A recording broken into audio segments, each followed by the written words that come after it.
दोस्तों, आप लोगों का मेरे चैनल में एक बार फिर से स्वागत है। बहुत से लोग ऐसे हैं जो कि भगवान श्री कृष्ण की नगरी के बारे में कंफ्यूज हो जाते हैं कि भगवान श्री कृष्ण की नगरी कौन सी है, मथुरा है या गोकुल है या फिर वृंदावन है। दोस्तों, मेरी इस वीडियो को देखकर आप लोगों की कन्फ्यूजन दूर होने वाली है। दोस्तों, आज मैं बात करने वाला हूँ मथुरा नगरी के बारे में। मथुरा नगरी और उसके इतिहास के बारे में बताऊंगा और भगवान श्री कृष्ण से मथुरा का क्या संबंध है उसके बारे में मैं आज आप लोगों को बताने वाला हूं। तो वीडियो में आगे बढ़ने से पहले अगर आप लोग हमारे चैनल पर पहली बार आएँ तो प्लीज़ हमारे चैनल ब्रीटे 54 को सब्सक्राइब कीजिए, साथ ही बेल आइकन दबाइए ताकि मेरी आने वाली हर वीडियो का नोटिफिकेशन आप तक बिल्कुल आसानी से पहुँच जाए। तो चलिए दोस्तों, हम वीडियो को शुरू करते हैं। दोस्तों, मथुरा नगरी वह नगरी है जहाँ पर भगवान श्री कृष्ण का जन्म कारागार में हुआ था। यहाँ पर भगवान श्री कृष्ण का जन्म हुआ था मथुरा नगरी में। दोस्तों, यह यमुना नदी के तट पर बसा हुआ बहुत ही प्राचीन शहर है। इस शहर का इतिहास बहुत ही पुराना है। बताया जाता है कि यह भारत की 7 प्राचीन नगरी अयोध्या, मथुरा, हरिद्वार, कांची और अवंतिका और द्वारका में से एक मानी जाती है। 500 वर्ष से भी पूर्व यहाँ पर अवशेष मिले हैं जो कि इसकी प्राचीनता को सिद्ध कर देते हैं। पौराणिक कथाओं के अनुसार यहाँ पर मथुरा को बहुत से नामों से बुलाया जाता है, जैसे कि सूरसेन की नगरी, मधुपुरी, मधु नगरी, मधुरा, बहुत से और नाम हैं जिसको बुलाया जाता है। यहाँ पर हरिवंश और विष्णु पुराण में मथुरा के विलास वैभव का भी वर्णन किया गया है। बताया जाता है कि प्राचीन काल में यह सूरसेन देश की राजधानी हुआ करता था। वाल्मीकि रामायण में मथुरा को मधुपुर या मधुदानव का नगर बताया गया है। यहाँ पर लौड़ासुर मथुरा से लगभग 3.5 मील की दक्षिण पश्चिमी की ओर स्थित रामायण में वर्णित किया गया, जो कि मधुपुरी का एक राजा था जिसे मधुवन ग्राम कहते थे। यहाँ पर उसकी गुफा है। लौड़ासुर का वध करने के बाद शत्रुघ्न ने मधुपुरी के स्थान पर नई मथुरा नगरी बसाई थी। मथुरा नगरी इतनी प्राचीन है कि यह रामायण काल से संबंध रखती है। रामायण काल से यहाँ पर इस नगरी का जिक्र किया जाता है और बाद में फिर भगवान श्री कृष्ण ने इसी नगरी में जन्म लिया था। मथुरा नगरी में भगवान श्री कृष्ण का जन्म तो हुआ था, लेकिन रातों रात उनके पिताजी वासुदेव ने यमुना नदी पार करके गोकुल में उनको यशोदा के पास भेज दिया था ताकि कंस उसे मार ना पाए। यहाँ पर जो राक्षस लौड़ासुर था, यहाँ पर उसको बहुत ही शक्तिशाली माना गया है क्योंकि उसके पास भगवान शिव का अमोघ त्रिशूल था। इसीलिए वह इतना शक्तिशाली था। भगवान श्री कृष्ण का जन्म रोहिणी नक्षत्र तथा अष्टमी तिथि के संयोग से जयंती नामक योग में लगभग 3112 ईसा पूर्व हुआ था। मतलब कि आज से लगभग 5123 वर्ष पहले भगवान श्री कृष्ण का जन्म मथुरा के जो है कारागार में हुआ था। मथुरा में घूमने के लिए बहुत सारे जंगल है और यहाँ पर वन भी है। यहाँ पर 52 वनों का जिक्र किया जाता है, जो कि मधुवन, तालवन, कुमुदवन, काम्यवन, बहुलावन, भद्रवन और खरीदवन।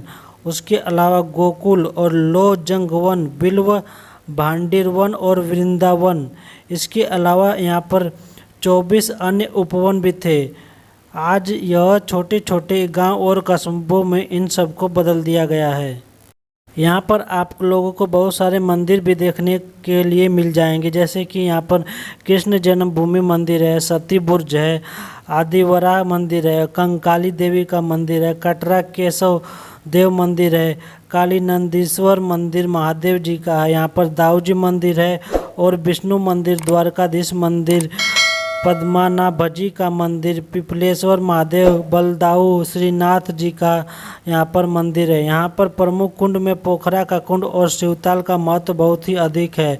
यहाँ पर प्रमुख घाटों में ब्रह्मांड घाट, विश्राम घाट और यमुना के घाट की सुंदरता बहुत ही अच्छी लगती है। मथुरा में लोग बहुत ही दूर दूर से देखने के लिए आते हैं और जो मथुरा आते हैं यहाँ पर मथुरा, गोकुल और वृंदावन सब कुछ यहाँ पर घूम कर जाते हैं। अगर आप लोग मथुरा घूमने आते हैं तो आप लोगों को कम से कम 6 से 7 दिन का समय लग सकता है, क्योंकि मथुरा, वृंदावन, गोकुल और यहाँ पर गोवर्धन पर्वत है जो कि जिसकी परिक्रमा करनी पड़ती है। लगभग 5 से 6 दिन में आप इन सभी जगहों पर घूम सकते हैं। मथुरा से आप लोग गोवर्धन की ओर, गोवर्धन, जतिपुरा, बरसाना, नंदगांव, कामा, कामवन, बहुत सारे जगह देखने लायक है। जिसमें से मथुरा में प्रमुख जो दर्शन स्थल है वह कृष्ण जन्मभूमि और अंग्रेजों का मंदिर, द्वारकाधीश मंदिर, विश्राम घाट यहाँ पर प्रमुख है। यमुना में नौका विहार और प्रातःकाल और शाम के समय यहाँ पर विश्राम घाट में होने वाली यमुना जी की आरती बहुत ही फेमस है। यहाँ पर एक कंस किला बनाया हुआ है। मथुरा के राजा कंस को समर्पित यह किला मथुरा में स्थित एक बहुत ही प्राचीन किला माना जाता है। यह किला लापरवाही की वजह से आज तहस नहस की कगार पर है, लेकिन आज भी यह किला मथुरा में आने वाले पर्यटकों को बहुत ही रोमांचित करता है। इस किले का जो है दोबारा निर्माण राजा मानसिंह ने करवाया था। मथुरा में एक परिक्रमा की जाती है। मथुरा परिक्रमा में होते हैं कृष्ण से जुड़े प्रत्येक हर जगह के दर्शन का स्थल माना जाता है। माना जाता है कि यह परिक्रमा 84 कोस की है, जिसके रास्ते में अलीगढ़, भरतपुर, गुड़गांव, फरीदाबाद की सीमा भी लगती है, लेकिन इसकी 80% हिस्सा मथुरा जिले में ही है। अगर आप लोग भी यहाँ पर घूमने के लिए आते हैं तो यहाँ पर सबसे नज़दीकी हवाई अड्डा आगरा है, और उसके अलावा यहाँ पर मथुरा रेलवे स्टेशन काफ़ी व्यस्त जंक्शन माना जाता है। यहाँ पर हर जगह से आने वाली गाड़ियाँ यहाँ से होकर गुजरती है। मथुरा भारत के किसी भी स्थान से सड़क द्वारा पहुँचा जा सकता है। यहाँ पर ठहरने के लिए आप लोगों को रेलवे स्टेशन के आसपास कई होटल मिल जाएंगे। विश्राम घाट के आसपास कई कम खर्च वाली यहाँ पर धर्मशालाएँ भी बनाई गई है। बताया जाता है कि मथुरा पर 180 ईसा पूर्व और 100 ईसा पूर्व के बीच कई अलग अलग राजाओं का शासक रहा। ज़्यादातर इस पर मथुरा पर ग्रीस के शासकों का प्रत्यक्ष और अप्रत्यक्ष दोनों रूप से इस पर नियंत्रण था। 70 ईसा पूर्व तक उनका नियंत्रण इस पर बना रहा। उसके बाद इस पर सिथियन लोगों ने शासन किया। फिर राजा विक्रमादित्य के बाद यह क्षेत्र कुषाण और हुणों के शासन में रहा। राजा हर्षवर्धन के शासन तक यह शहर बिल्कुल सुरक्षित था, इसे ज़्यादा नुकसान नहीं हुआ था। जब भी मथुरा का नाम आता है तो सबके मन में श्री कृष्ण आ जाते हैं। श्री कृष्ण द्वापर युग में मथुरा में कंस के कारागार में आधी रात को माँ देवकी के गर्भ से पैदा हुए थे। अनेक माया रचते हुए उन्होंने धर्म की स्थापना की थी। जब वह अपने परम धाम को चले गए तो कुछ वर्षों के बाद कलयुग शुरू हुआ।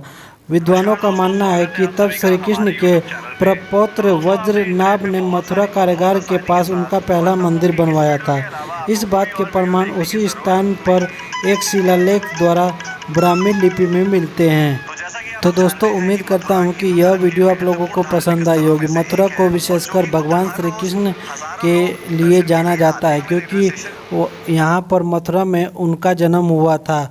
और जब वह उनके पिताजी जब उनको यमुना पार करके गोकुल में छोड़ आए तो 14 वर्ष के बाद जब उसके मामा कंस ने भगवान श्री कृष्ण को बुलाया तब यहाँ पर वापस आए थे, और यहाँ पर आने के बाद उन्होंने अपने मामा कंस का वध किया था।